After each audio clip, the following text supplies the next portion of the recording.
মন্টু মৌমাছির একটি চাক নিয়ে তাড়াতাড়ি করে এই মিষ্টির ভিতরে ডুবিয়ে দেয়। এরপরে চিঙ্কু বলতে থাকে, আরে ভাই তুমি এগুলো কি করতেছো? এই দেখো ভাই, আমি মিষ্টির ভিতরে এই মৌমাছির চাকটা মিশিয়ে দিয়েছি। আরে ভাই, এই মিষ্টিওয়ালা মৌমাছির চাক এই মধুগুলো কে কিনবে? আরে ভাই, এটাই তো আমার টেকনিক। এবার দেখো আমি কিভাবে এই মৌমাছির চাকের ভিতরে মিষ্টির ঝোলগুলো দিয়ে এইগুলো বিক্রি করে ফেলি। আরে ভাই, এই মিষ্টির ঝোল দিয়ে এগুলো কিছুই হবে না। আরে ভাই তুমি চুপ করো, তুমি শুধু দেখতে থাকো এই মিষ্টির ঝোল আমি মৌমাছির চাকের ভিতরে দিয়ে কিভাবে এগুলো বিক্রি করে ফেলি। এরপরে মন্টু এই রসগোল্লার ঝোল এই মৌমাছির চাকের ভিতরে ঢুকাতে থাকে। তারপরে বালতিতে করে মৌমাছির চাকটি নিয়ে ওখান থেকে তাড়াতাড়ি করে দোকানে চলে যায়। আর লালটু বলতে থাকে, এই নাও ভাই, তোমাকে আমি আসল মধু দিয়ে গেলাম। আরে ভাই তুমি ওইসব কি কিনতেছে? এই দেখো আমার কাছে আসল মধু রয়েছে, এগুলো তো নকল মধু না, এইগুলোই আসল মধু, আমি এগুলোই কিনবো। এই দেখো ভাই, আমার কাছে আসল মধু রয়েছে, এগুলো নিলে আপনি অনেক লাভবান হতে পারবেন। আরে ভাই আপনি এগুলো কি মধু এনেছেন? এই দেখেন, এই ভাই আসল মধু এনেছেন, আপনার মধু আমি নিব না। এই বলে লোকটাকে ওখান থেকে তাড়াতাড়ি চলে যেতে পারলে। আর লোকটা বলে, তুমি খুব বড় ভুল করছো।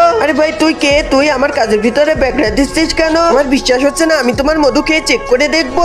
এরপরে লালটু যখনই এই মধুটি খেয়ে দেখে তখনই বলতে থাকে, আরে ভাই এই মধুটি তো অনেক ভালো। আর মন্টু বলতে থাকে, আরে ভাই এটা আমার 1 নম্বর মধু, এর ভিতরে কোনো ভেজাল নাই। দোকানদারকে বলতে থাকে, তুমি এই মধুটি নিতে পারো, না হলে আমি চলে গেলাম। আরে ভাই তুমি এখান থেকে যাও, আমি এই মধুটি এখন নিয়ে নিব। তোমার মধুর দাম আমি 5,000 টাকা করে দেবো। আরে ভাই না, 5,000 টাকা হবে না, এটা আসল মধু, আমাকে 10,000 টাকা দিতে হবে। এরপরে মন্টু বলতে থাকে, এই মধুর দাম 10,000 টাকা, কারণ এটা আসল মধু, না হলে আমি এখান থেকে চলে গেলাম।